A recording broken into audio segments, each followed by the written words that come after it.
Irmãs e irmãos de Ideal Espírita, estamos hoje em mais um encontro do Centro Espírita Joana d'Arc, em nossa reunião semanal.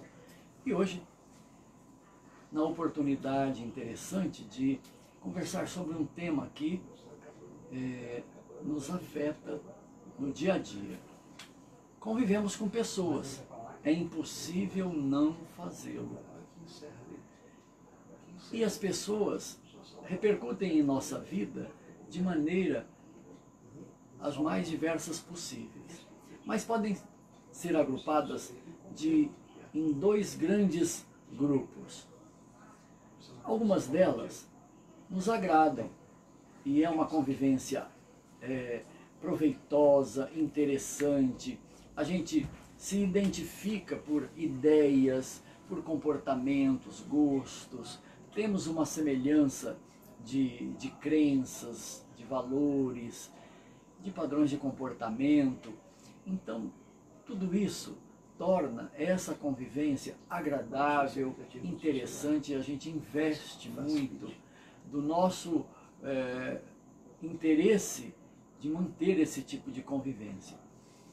São as pessoas afins, as pessoas que no nosso cotidiano são aqueles momentos de alegria, de bem-estar, de satisfação, de descontração. Mas inevitavelmente convivemos também às vezes com a mesma pessoa que manifesta outras disposições diferentes daquela que são mais fortes e que nos agradam, em pontos de vistas, em tomadas de decisão, e aquelas outras que são realmente diferentes, que trazem uma visão de mundo dissonante da nossa, que têm interesses contrários ao nosso. São pessoas que têm, às vezes, um posicionamento frente à vida que nos incomoda, pessoas que, por exemplo, são reclamadoras contumazes. Como é desagradável, né, conviver com reclamações. Ou pessoas que são críticas, reparam sempre o que é que está errado, qual é o defeito, o que é que está faltando, o que está indevido, e apontam e acusam. Né? Essas pessoas, na nossa convivência, elas causam uma impressão constrangedora. Por mais que sejamos educados, por mais que nos empenhemos em tratar bem, de sermos civilizados, mas intimamente a reação brota espontânea, né, de desconforto, de contrariedade, de irritação. E o mais das vezes entramos nesse clima, né, onde aparece a tensão, onde aparece a irritação, a impaciência, a intolerância. E tudo isso marca a nossa estada no mundo com um traço desagradável. Às vezes ficamos assim muito tensos, às vezes chegamos aos estados de ira, quando não até a alimentar o ódio, dado a intensidade do impacto dessa criatura sobre nós. Bem, e como fazer do limão uma limonada? Como aproveitar a oportunidade de estar ao lado de pessoas que nos causam tanto desconforto e fazer dessa experiência um motivo de crescimento, um motivo de ganho, um motivo de aprendizado? Bem, havemos de perguntar qual é o olhar de Deus para com estas pessoas. Às vezes, o nosso próprio ente querido, que está no momento em que ele manifesta o seu lado sombra, que é inerente a cada um. Como Deus olha a pessoa que está agindo, provocando um prejuízo, gerando insatisfações, promovendo discórdia? Como Deus olha essa criatura? Não há julgamento. Deus ama-as. incondicionalmente. E não pede nada em troca, apenas deixa que a criatura seja livre, e em sendo livre, não precisa que ninguém controle ou maneje o seu comportamento, se é uma pessoa adulta, é claro. Ela própria terá que tomar decisões de correção de percurso quando perceber que ela está entrando em desvantagem, que ela está gerando um prejuízo para si próprias. Quando elas arcam com as consequências, os desdobramentos naturais das suas atitudes, das suas ideias, dos seus posicionamentos, das suas decisões. Então, Deus tem, né, um tribunal no qual ele opera, que é a consciência de cada um. Por isso que a consciência é reconhecida como aquela dimensão do ser humano onde está Deus. E Deus está em nossa consciência, na consciência de qualquer ser, porque as leis que organizam a vida estão escritas na consciência, na linguagem dos espíritos superiores, quando questionados, né, onde está Deus e como estabelecer com ele uma conexão através das leis que organizam a vida. Eles perguntam, onde estão escritas as leis de Deus? E eles respondem, na consciência. Então, a consciência de cada criatura é que está regulando os efeitos que virão fatalmente a partir das manifestações que a criatura tem. Então, se estamos num desempenho positivo, construtivo, edificante, fatalmente isso terá o desdobramento de atrair para este agente algo semelhante. Da mesma maneira, tudo aquilo que é gerado de forma prejudicial, ou a criatura vai ao encontro de situações semelhantes, ou ela atrai situações semelhantes para ela. Então, as leis divinas estão na consciência de cada criatura. E aí a gente tem aquela sinalização evangélica fantástica. Não julgueis. Porque você será medido com a mesma medida com a qual medir o seu irmão. Então, quando a gente faz um julgamento, uma crítica, uma condenação, nós criamos um padrão que está já instaurado em nós, em nossa consciência. E sempre que houver necessidade, atrairemos situações semelhantes àquelas que exaramos. Aquilo que fizemos a alguém, fatalmente aquilo virá para nós com a atuação de alguém. Ou nós vamos ao encontro de algo semelhante. Bem, isso nos dá a compreensão de que ninguém precisa ser justiceiro. Ninguém precisa fazer justiça com suas próprias mãos. Ninguém precisa ser o agente da justiça. Porque se formos por essa pauta, nós sempre teremos razão e o outro também vai achar que ele também tem razão. Porque todo mundo age achando que é justo. Ninguém age, né, normalmente na plena deliberação de realizar uma injustiça. Então, se olharmos uma situação desagradável, o erro de alguém, um prejuízo que alguém comete, um deslize, se nós repararmos o erro e pensarmos na justiça que deve ser feita, nós já derrapamos no nosso caminho saudável, porque aquilo mesmo que estamos fazendo, esse critério, ele agirá sobre nós, nas nossas manifestações.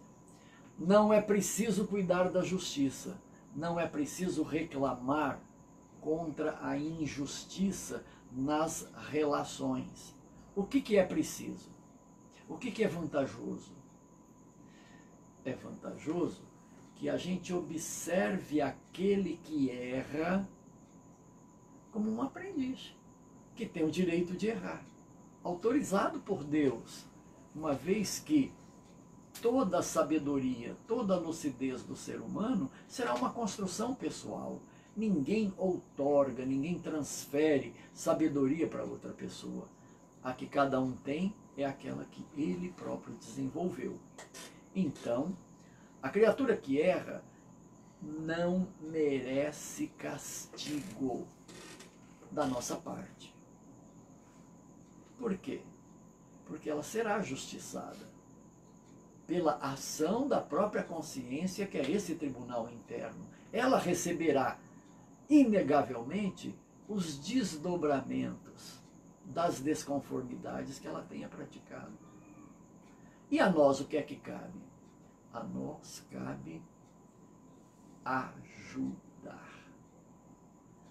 Aquele que erra é a pessoa que necessita de ajuda, de apoio, para poder acertar.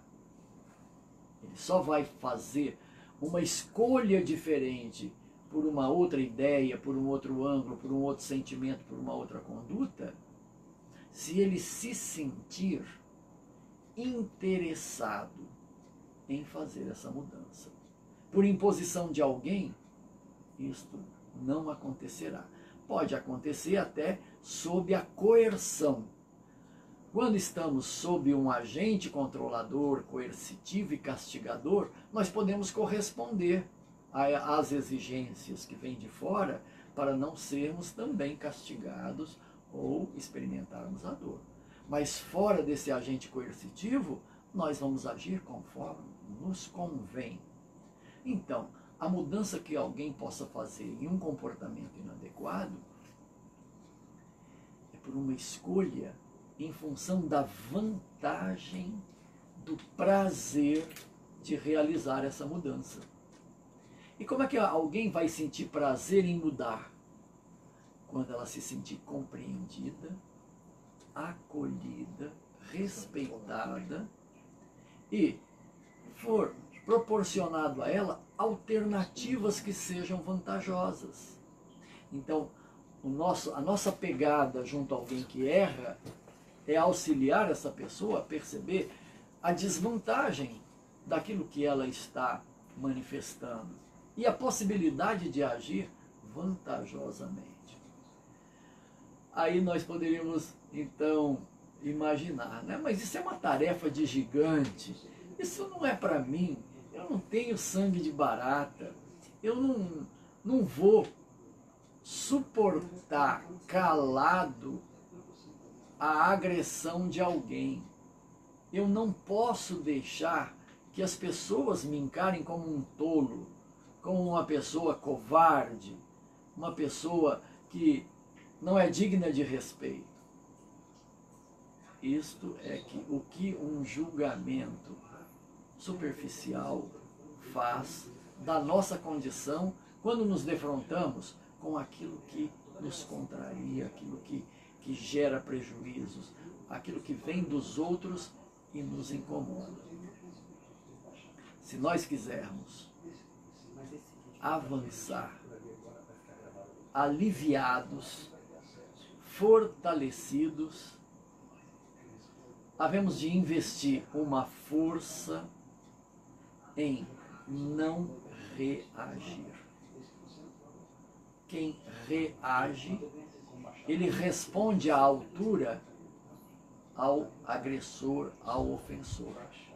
E se identifica, né, se coloca na mesma condição, no mesmo nível daquele que está realizando o erro, a ofensa, o prejuízo. Para que nós tenhamos crédito e tenhamos um ganho real, é preciso respirar fundo. Há um exercício que a gente pode fazer lembrando de duas frases, para dar um tempo da gente se recompor do susto, do impacto de uma agressão, de uma violência ou de uma contrariedade. Cheirar uma flor assoprar uma vela. Essas duas frases podem ser lembradas até para quebrar um pouco do impacto. Inspirar profundo, é o hálito da vida que entra. Expirar, exalando aquilo que não serve, aquilo que não tem utilidade. Ao fazer esse exercício com a respiração, nós também estamos fazendo um exercício do nosso ser, da nossa alma, tomando tempo, recolhendo energias para agir. E agir, aí nós vamos precisar de uma disposição que não é usual em nós, que é um desejo irrevogável de sermos aqueles que ajudam, aqueles que servem, aqueles que apoiam. Então isso tem que estar plantado dentro de nós. De surpresa, no susto, nós não saberemos fazer outra coisa senão reagir, falar no mesmo tom, responder à altura. Então é preciso uma preparação. Eu escolho apresentar, quando ofendido, uma ação que ajude na solução. Eu escolho. E quando eu escolho, significa que eu tomei uma decisão. Puxa, mas como chegar a uma decisão consistente e real? O primeiro passo para chegarmos a isso é termos compreendido que vale a pena, que é mais proveitoso olhar os acontecimentos sem uma reação semelhante àquela da ação que recebemos. É preciso entender e termos a certeza de que realmente vale a pena fazer diferente do que fizeram conosco. Uma segunda coisa, que é um passo a acrescentar, é bom, eu gosto de fazer de forma diferente. Aquilo que eu gosto, eu ponho sentimento, eu ativo a minha emoção. E a emoção do prazer, ela me dá força, ela me qualifica para agir. Quando eu compreendi o que é melhor, eu gosto de fazer o que é melhor, eu dou importância, dou relevância a ter esse tipo de conduta, aí eu sou capaz de tomar uma decisão. E a decisão calcada nesses passos anteriores, ela é segura, ela é tranquila, a ponto de nós assumirmos essa posição nova que nos pareça mais interessante. Bem, até agora nós estamos reconhecendo aquilo que vale a pena matematicamente, quantitativamente, é proveitoso e também qualitativamente.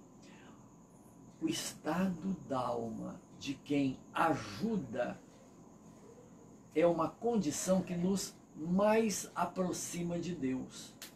Estarmos ajudando alguém é estarmos fazendo aquilo que o Criador faria como expressão do seu amor.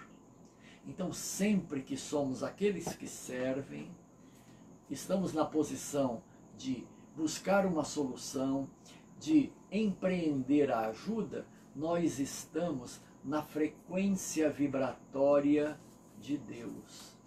E vamos, com isso, contar com tudo que decorre dessa aproximação. Imbuídos dessa frequência, que é o amor de Deus, nós mergulhamos como que num estado d'alma de bem-estar.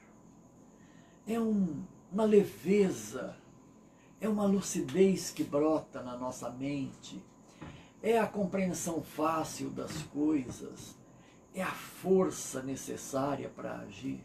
Então, nessa sintonia de querer servir, nós estamos fortalecidos, nós nos tornamos pessoas amorosas.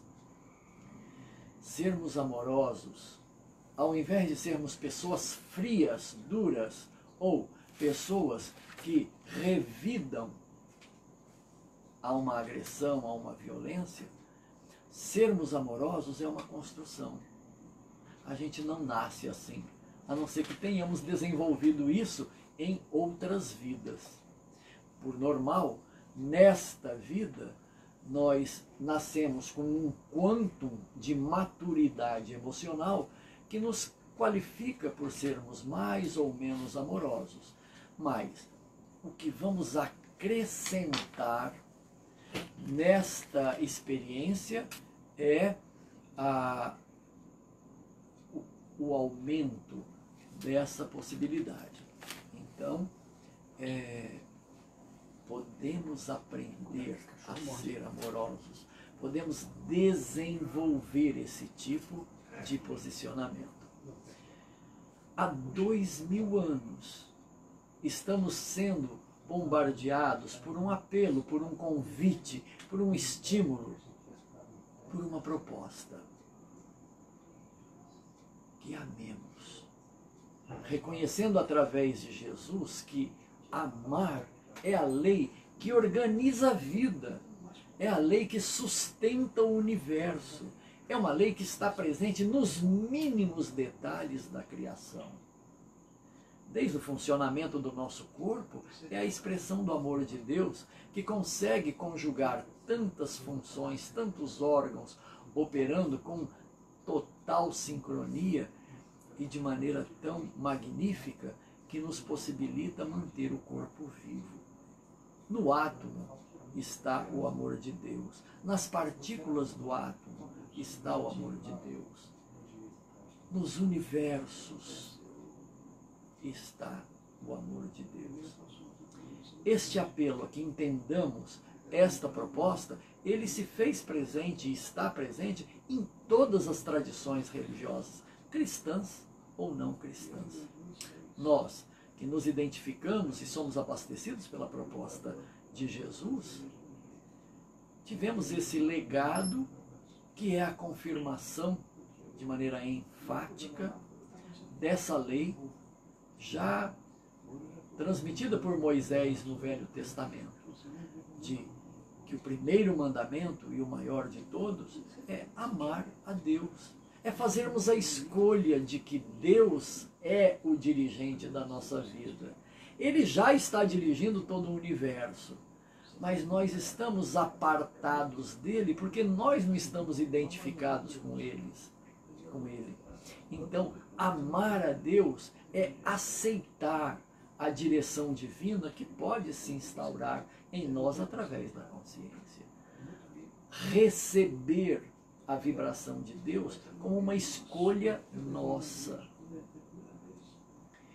E o mandamento se estende. Amar ao próximo como a si mesmo. Então, o reconhecimento de que nós não podemos viver sem o próximo. O próximo é um instrumento de Deus que serve de parceiro, de contrapartida, de espelho, para que nós nos enxerguemos e construamos a nossa individualidade. É olhando o próximo que nós nos enxergamos. E vendo os erros do próximo, é que nós podemos identificar quais são também as nossas fragilidades. O que nos incomoda no outro é aquilo que também existe em nós. Então, o erro do outro aponta a pauta de trabalho que falta realizar em nós mesmos. O que o próximo precisa aprender é o que nós precisamos aprender. E nos colocando a serviço do próximo naquilo que ele tem que aprender, o que tentarmos oferecer a ele como aprendizado, olhando o modelo, o exemplo que ele representa, isto também servirá para nós. Confirmando, aquele princípio tão bem exposto por Francisco de Assis. É dando que se recebe. A compreensão que eu dou é a compreensão que eu recebo. A ajuda que eu dou é a ajuda que eu recebo. O aprendizado que eu propicio a ele é o aprendizado que eu também também estou recebendo. Não tem jeito. Ninguém vive sem o outro. E o outro pode ser para nós a fonte das nossas melhores realizações, das nossas maiores satisfações. Gabriel Marcel, o filósofo francês existencialista, na época da Primeira Grande Guerra, ele serviu na Cruz Vermelha. E como ele tinha impedimentos para estar no fronte, ele ficou numa tarefa burocrática. E o que ele tinha a fazer era trabalhar com 2 arquivos. Um deles tinha as fichas de todas as pessoas que estavam na frente de batalha. E o outro, as fichas das pessoas que morriam, né, e tinham a sua ficha transposta de um arquivo para o outro. E ele fazia isso já como um hábito, como uma rotina de cada dia, até que em uma ocasião ele teve um insight, um estalo, uma visão, caiu em si, tomando claro para ele mesmo que aquelas pessoas que para ele eram apenas um número, que ele fazia a movimentação de tirar a ficha de um arquivo e colocar no outro arquivo, e mais, mandar para a família um telegrama anunciando a morte daquela pessoa. Ele percebeu que para aquelas pessoas que recebem o telegrama, aquela pessoa faz sentido, ela é muito importante. Então, quando esse telegrama chegar às mãos de alguém, haverá um grande impacto. Foi daí que ele tirou como que um eixo da sua filosofia existencialista. Eu não existo sem o outro. Bem, nós podemos hoje também chegar a essa conclusão. Nós precisamos do outro para sermos nós mesmos. Vamos investir neste aprendizado, fazer do outro sempre, aquele que nos agrada ou desagrada, um motivo para nos sentirmos gratificados pelo que aprendemos, pelo que incorporamos ao nosso entendimento, à nossa compreensão. Se o desejarmos, teremos a ajuda dos nossos amigos espirituais, que nos estimulam a que sejamos amorosos. Em especial, os parentes da pessoa que aparentemente seria nosso inimigo desejarão que a gente faça algo em benefício dele. Eles nos ampararão para que tenhamos essa capacidade. E o que poderia ser em nossa vida um motivo de tormenta pode passar a ser um motivo de realização pessoal. Vamos tentar? Eu me proponho e espero que vocês também façam o mesmo. Até mais.